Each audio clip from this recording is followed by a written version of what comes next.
আজকের ভিডিওটা হচ্ছে তাদের জন্য যারা খুব অল্প টাকার মধ্যে অল্প সময়ে জাপান আসতে চান। মানে হচ্ছে হ্যাঁ, আমি এসএসডব্লিউ ভিসার কথা বলতেছি।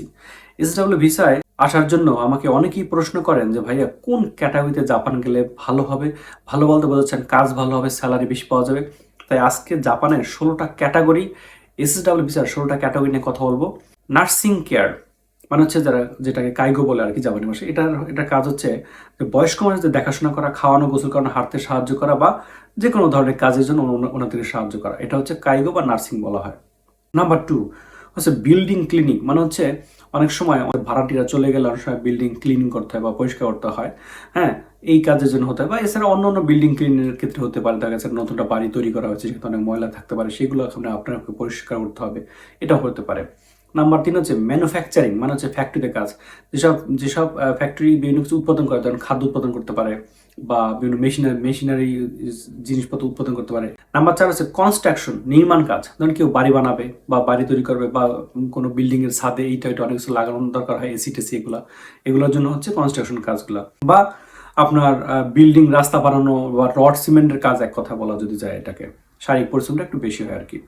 এরপর হচ্ছে শিপ বিল্ডিং এর কাজ, মানে জাহাজ তৈরি, মেরামত, ওয়েল্ডিং, হ্যাঁ, মেটাল কাজ এই টাইপের হয় আর কি।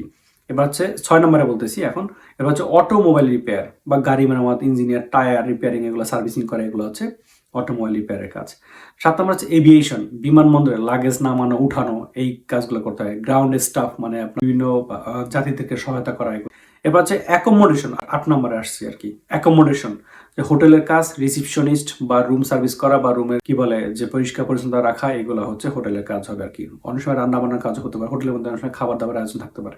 9 নম্বর হচ্ছে অটোমোবাইল ট্রান্সপোর্ট ড্রাইভার, মানে গাড়ি চালানো বা ট্যাক্সি ট্যাক্সি ড্রাইভার সাধারণত আসলে নর্মালি এসডব্লিউ তে এইভাবে ডিরেক্ট আসা দেয় না, হয়তো বা গাড়ি চালানোর কোনো কাজে সহায়তা করা আর কি এরকম।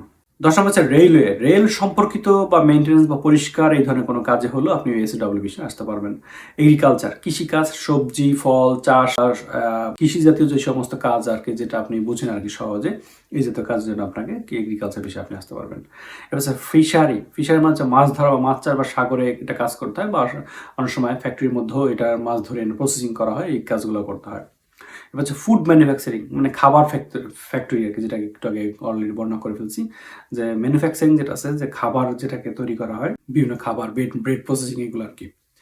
14 নম্বর আছে ফুড সার্ভিস, রেস্টুরেন্ট আর কি, রেস্টুরেন্টের কাজে এটা ডিমান্ড অনেক ভালো, অনেকে রেস্টুরেন্টে কাজ করতেছেন, রান্না, ওইটা ডিশ ওয়াশ করা বা হ্যাঁ বা রান্না বান্না করা, এগুলোর কাজ অনেকে করতে চান আর কি। নাম্বার 15 হচ্ছে ফরেস্ট্রি, মানে বন গাছ বা বনে গাছ কাটা, রোপণ করা, এই টাইপের অনেকটা। এগুলো কিন্তু রিসেন্টলি নতুন যোগ করেছে আর কি, এই যে এই এখন যেগুলোর নামগুলো বলতেছি। এরপর হচ্ছে উড ইন্ডাস্ট্রি, মানে কাঠের কাজ, ফার্নিচার বা কাঠ কাটিং করা, এগুলো দিয়ে যে সমস্ত ভিডিওগুলো আর কি, মানে যে সমস্ত কাজ করে আর কি, এগুলো হচ্ছে।